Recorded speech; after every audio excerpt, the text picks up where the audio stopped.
পিসি তাহলে আমরা চাঁদে পৌঁছে গেলাম বলো।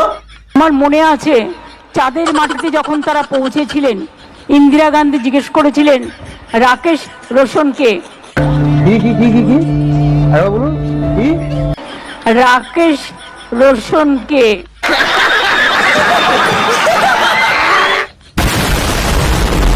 রাকেশ রোশন? রাকেশ রোশন তো ঋতিক রোশনের বাবা, সে চাঁদে যাবে কি করে? রাকেশ শর্মা মহাকাশ গিয়েছিল। দিদি যখন বলেছে রাকেশ রোশন তখন রাকেশ রোশনই, বুঝেছিস? একদম জ্ঞান করছবি না, জ্ঞান করছবি না বলে দিলাম, কথা বলছে না।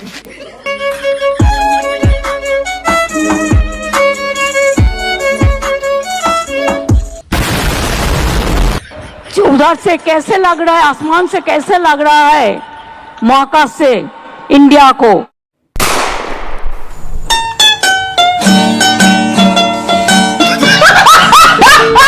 আমি কিন্তু অ্যাকশন নেবো, আমি বলে দিচ্ছি।